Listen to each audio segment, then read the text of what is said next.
Empat fase kehidupan.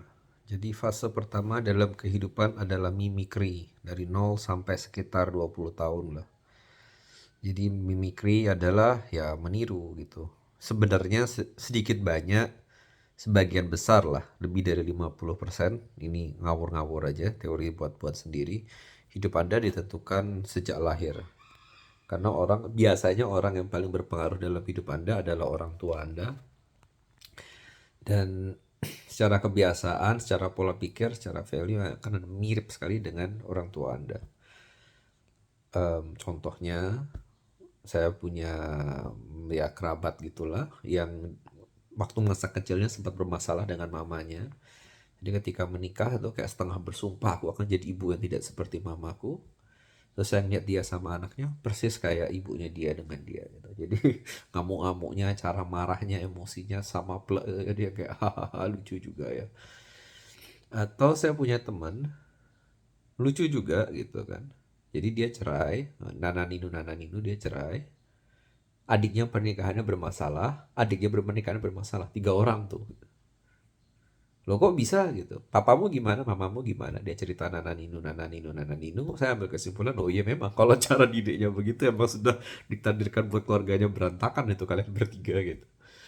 Jadi, dan ini cukup menarik karena usia mereka udah 40-an semua gitu. Jadi program yang ditanam dari usia 0 sampai 20 itu sampai usia 40-an itu tetap bekerja dan mereka nggak sadar gitu. Udah belajar ilmu segala macam ya tetap aja cerai gitu. Tetap aja bubar gitu.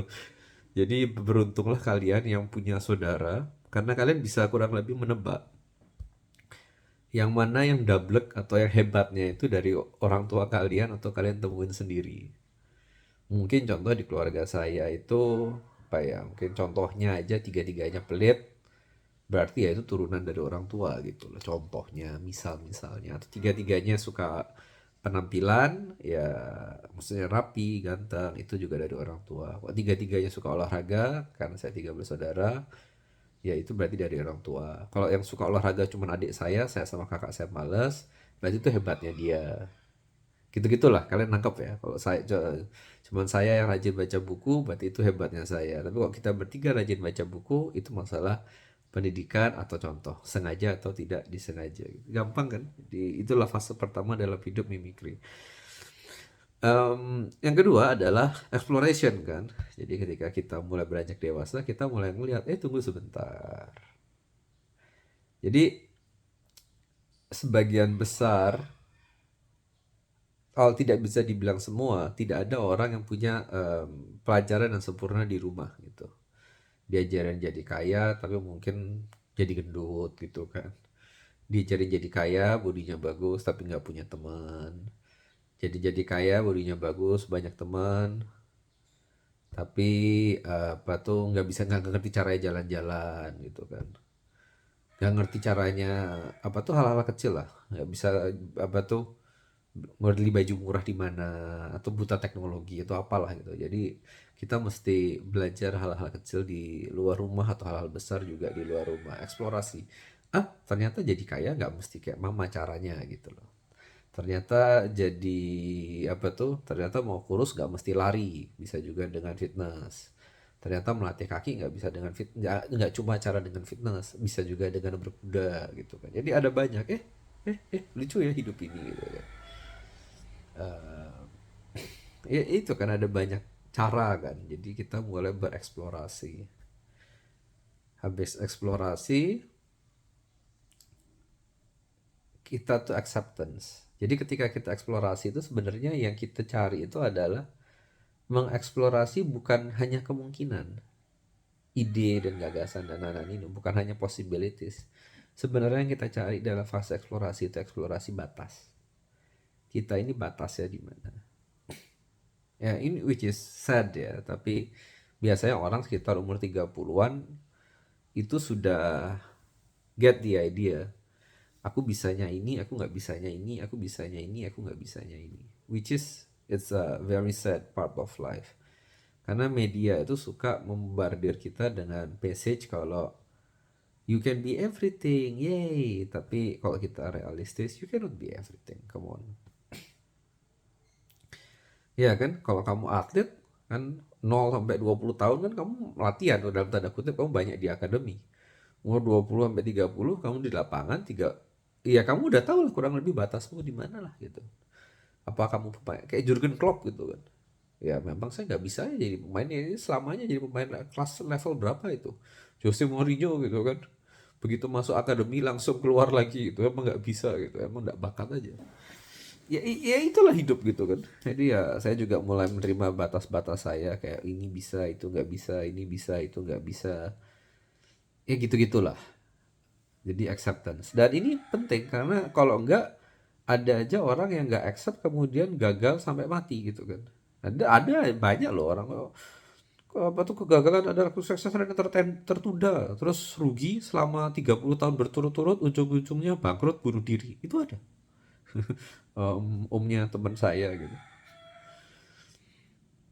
Ujung-ujungnya bangkrut sudah satu keluarga sengsara ya sono wae gitu kan. Kita harus belajar sama batas diri kita sendiri gitu. Maksudnya hal yang sederhana ya, kayak nyupir mobil aja tidak semua orang di dunia ini bisa loh. Karena kelainan psikologis tertentu ya. Bukan hanya karena dia contohnya buta gitu ya, atau ya ngerti kan disendat atau cacat ya. Bukan, emang secara mental something in her or to his brain, saya punya teman yang kayak gitu. Nggak bisa nyetir. Itu hal yang sangat simple.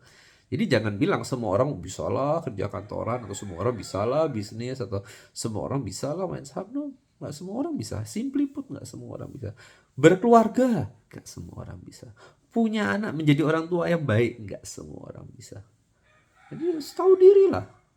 Hmm. Kalau pacaran 8 kali semuanya gagal dengan spektakuler, ya sudahlah. Lempar handuk lah. Ya wis loh. Jomblo ya orang modar gitu kan. Kalau Anda bisnis bangkrut terus, makanya 20 sampai 30 tahun bangkrut terus gitu ya, ada saatnya mungkin umur 35 gitu ya, kayak mungkin aku masih mencari karir lain, jadi penulis, jadi politisi gitu kan, ada banyak jalan menuju Roma. Saya punya teman kuliah arsitek habis itu MLM, tapi ya nggak cocok ya balik lagi arsitek lagi. Saya punya teman tour guide, coba jadi agen properti gagal, jadi agen asuransi ya sukses. Sama-sama jualan, iya produknya beda ya beda ya, emang nggak bisa aja. Apa ya, emang gitu hidup, eksplorasi, acceptance, ini bisa ini nggak bisa ya wis tuh. It's life gitu. Yang terakhir baru legacy. Saya nggak mau banyak bacot soal legacy karena saya belum ada di sana. Dan legacy itu saya pikir starts at 50, mungkin malah 60 years old. Kalau mati muda us nggak ono legacy wis talas. Nggak usah banyak mikir. So in my opinion ya, that is life gitu loh. Jangan mikir too far. Don't think too much about legacy. Oh, saya ingin meninggalkan apa umur 30 tahun. That's bullshit lah. I live nothing. Maybe I live this video. That's about it gitu. Untuk saya yang masih umur 33 tahun, 2 minggu lagi, saya pikir kita harus aware terhadap dua hal yang utama. Yang pertama itu, mungkin itu PR bagi teman-teman yang seumuran dengan saya. Apa yang kalian mimik dari orang tua kalian, dan apa yang kalian explore ketika kalian umur 20-an tahun. Dari dua itu, temukan kegagalan kalian gitu. Jadi bisa nangkep pola kegagalan. Oh ini toh. Kemudian acceptance. Either kalian mimik, kalau sudah mau menyerah, ya wis emang nggak bisa, ya menyerah saja. Kalau masih mau berjuang, cobalah mimik sesuatu yang baru atau explore sesuatu yang baru gitu. Jadi contohnya saya punya teman yang punya kebiasaan finansial yang buruk, ya dia harus mimik sama orang yang punya kebiasaan finansial yang bagus. Atau saya yang masih agak cabi gitu kan, agak gendut, ya kalau boleh menyalahkan memang karena orang tua saya dua-duanya juga kesehatannya busuk, juga gendut-gendut mereka berdua. Jadi tidak ada salahnya saya ke gym dan mimik ko Michael yang umur 50 tahun dan kuat bench press berapa itu, hampir 100 kilo ya. Jadi ada baiknya kan punya idola baru gitu kan. Jadi seperti itu. Oke, bye.